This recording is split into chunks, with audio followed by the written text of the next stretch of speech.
Hello everyone, स्वागत है आपका मेरे चैनल में। और आज मैं आपके लिए एक ऐसी वीडियो लेकर आई हूँ जो आपके बहुत यूज़फुल होने वाली है और आपको बहुत ही पसंद आने वाली है और आपके काम को आसान बनाने वाली है। तो सबसे पहली टिप है मेरी ये टिक्कियों को लेकर। हमने ये फलाहारी टिक्कियाँ बनाई हैं। तो हमने जो टिक्की बनाई है इसके अंदर बाइंडिंग के लिए कूटू का आटा भी मिक्स कराया है। तो इसकी टिक्कियों को बनाकर रख लिया है। अब हमने ये कूटू का आटा घोल लिया है। तो इसमें हमने ज़्यादा नमक और मिर्च ऐड कर दिए हैं। आप चाहें तो हरी मिर्च भी काट कर ऐड कर सकते हैं। और इसको हमने अच्छे से घोट लिया है। तो बस इसमें हम थोड़ा सा पानी और ऐड कर लेते हैं क्योंकि इसके जो घोल है वो कुछ गाढ़ा लग रहा है। तो हमने इसको अच्छे से फेंट लिया है और बस इसमें एक एक टिक्की डालकर हम छोड़ते जाएंगे। और हमने कढ़ाई को रख लिया है और हमें नॉन स्टिक की कढ़ाई में ही बनाना है क्योंकि इसमें चिपकती नहीं है। और इसमें हमने ऑयल को डाल दिया है और बस इसको अच्छे से गरम कर लेते हैं। ऑयल हमें तेज़ गरम करना है और बस टिक्की इसमें एक एक डिप करते जाएंगे और इसको कढ़ाई में छोड़ते जाएंगे। हमें ध्यान ये रखना है कि आलू पर लेप अच्छे से लगना चाहिए, नहीं तो आलू निकल कर कढ़ाई में बिखर जाते हैं और टिक्की फैल जाती है। और ऑयल भी हमें तेज़ गरम रखना है क्योंकि यदि ऑयल हमारा ठंडा होता है तो जो ऊपर की परत होती है ना वो फट कर बिखर जाती है और सारी टिक्की ख़राब हो जाती है। तो इसलिए हमें ये विशेष कर ध्यान रखना है, नहीं तो हमारी टिक्की फट सकती है। तो तेज़ ऑयल में हमारी टिक्की की परत तेज़ से सिकने लगती है और वो फटती नहीं है। और बस अब इन्हें हम पलट देते हैं। और आप चाहें तो गैस के फ्लेम को मीडियम भी कर सकते हैं आप। तो अब हमने इन्हें सीखने के लिए गैस का फ्लेम मीडियम कर रखा है और इस तरीके से हमारी जो टिक्कियाँ हैं बहुत ही अच्छी सीख करके तैयार हैं। अब आप मेरे चैनल पर नए हैं तो मेरे चैनल को सब्सक्राइब कीजिएगा और मेरी वीडियो को लाइक शेयर कमेंट कीजिएगा। और आप मेरी वीडियो कहाँ से देख रहे हैं ये भी मुझे कमेंट सेक्शन में ज़रूर बताइएगा। और इन टिक्कियों को हम निचोड़ कर इस तरीके से निकालेंगे। तो ये भी हमारी एक ट्रिक है कि जो भी हम इसमें ऑयल में बनाते हैं उसे किनारे से पौनी को इस तरह से तिरछी करके और उसे काफ़ी देर तक इस तरह से निचोड़ कर हमें निकालना है। तो इससे क्या होता है, जो इसके अंदर ऑयल होता है वो सब कढ़ाई में ही निकल जाता है।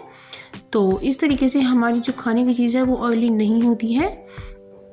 तो बस इसी तरीके से आप टिक्की को फिर से छोड़ देते हैं हम, क्योंकि इससे क्या होता है यदि हम निचोड़ेंगे नहीं तो काफ़ी सारा ऑयल इनके साथ में हमारी प्लेट में भी आ जाएगा और वो ऑयल भी ख़राब जाता है और हमारी टिक्कियाँ भी ऑयली ज़्यादा हो जाती हैं। तो ये हमें विशेषकर ध्यान रखना है। तो अब इसी तरीके से हमने इन टिक्कियों को भी सेक लिया है और इन टिक्कियों को भी हम उलट पुलट कर अच्छे से क्रिस्पी होने तक सेकेंगे। तो इसी तरह से फिर हमें निकालना है और इन्हें साइड से हम तिरछा करके ही निकालते जाएंगे, जिससे इसमें जो एक्स्ट्रा ऑयल है वो बिल्कुल भी ना आए। तो इसी तरीके से आपको भी करना है। तो फ्रेंड्स, ये आपको मेरा टिप पसंद आया होगा।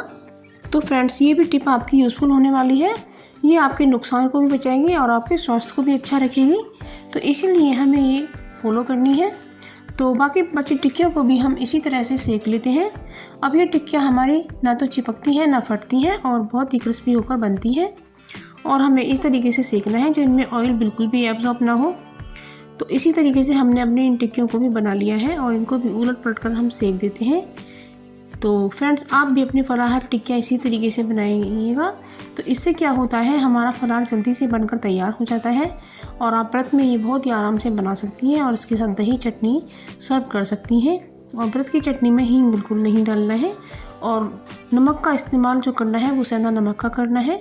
तो इसी तरह से फलाहारी टिक्कियाँ बन जाती हैं और दही चटनी के साथ बहुत ही टेस्टी भी लगती हैं। तो फ्रेंड्स, हमने बाकी सभी टिक्कियों को निकाल लिया है। अब हमारा ऑयल जो है वो ठंडा हो गया है। तो ये हमारी अगली ट्रिप है। जब हमारा ऑयल ठंडा हो जाता है तो उसमें बच जाती है काफ़ी सारी गंदगी। जो हम खाना बनाते हैं उसी के कुछ टुकड़े इसमें रह जाते हैं और वो जल भी जाते हैं और कुछ बिना जले भी रह जाते हैं। तो क्या होता है फ्रेंड्स, जब हम ऑयल को ऐसे ही भर के रख देते हैं तो उसमें स्मेल हो जाती है और ये जो हमारी चलनियाँ टूट जाती हैं ना चाहे, तो इन चलनियों को बिल्कुल भी ना फेंकें और इनका इस्तेमाल इस तरह से आप कर सकती हैं। आप अपने ऑयल को छान कर रख सकती हैं। तो इसमें फ्रेंड्स हम ऑयल को छानेंगे और ऑयल को हमें छानना ज़रूरी है, इसी तरीके से भरना बिल्कुल भी नहीं है। तो छान कर ही भरना है। तो इसमें आप देखेंगे काफ़ी सारी गंदगी ऊपर जमा हो जाती है। तो ये जो गंदगी होती है ना, हमारे ऑयल में पड़ी रहती है और हमारे ऑयल को ख़राब करती रहती है, जो कि हमें बीमारियां पैदा करती हैं। तो इस वजह से हमें अपना साफ़ सुथरा ऑयल ही करके रखना है। आप देख सकते हैं कितना साफ़ सुथरा ऑयल निकला है।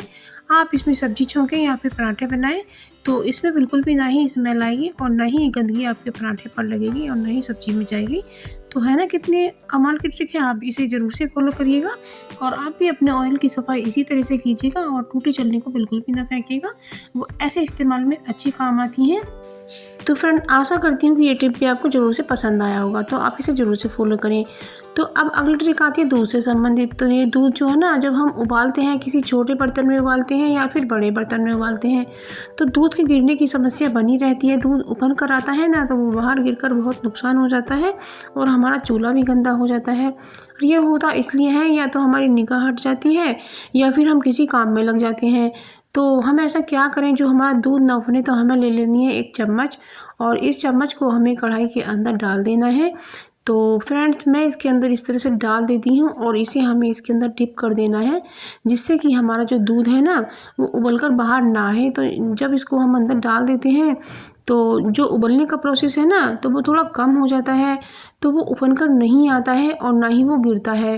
तो इस चम्मच को हम इसके अंदर डाल रहे हैं। आप फ्रेंड वीडियो में देख सकते हैं कि जो इसका जो उबाल है ना, वो इसके डलने पर नीचे बैठ जाता है और चम्मच के नीचे ही वो उबाल बनता रहता है, लेकिन वो ऊपर दूध नहीं गिरता है। तो आप चाहे इसे छोड़कर काम करें या आप इसका ध्यान ना रखें, तो आपका दूध बिल्कुल भी नहीं गिरेगा और ये पकता रहेगा। तो इस तरह से आप अपने दूध के नुकसान को बचा सकती हैं और आप अपने आराम से भी काम कर सकती हैं। तो इससे आपका नुकसान बिल्कुल नहीं होगा। तो फ्रेंड्स आपको मेरी ये वीडियो ज़रूर से पसंद आई होगी। तो फ्रेंड्स जब आपको कुछ ऐसे हैक्स मिल जाते हैं कि जो आपके समय को भी बचाएं और आपके पैसों को भी बचाएं, और तो कितना अच्छा होता है। आपके पैसे की बचत तो होती ही है और आपकी लाइफ भी आसान हो जाती है, और जब लाइफ आसान हो जाती है तो कितना अच्छा लगता है। तो फ्रेंड्स आशा करती हूँ कि आपको ये मेरी सारी टिप्स पसंद आई होंगी। तो आप इन्हें ज़रूर से ट्राई करें और आपका इसमें 1 भी रुपया खर्च नहीं होगा। और मिलते हैं एक नई वीडियो में, तब तक के लिए बाय।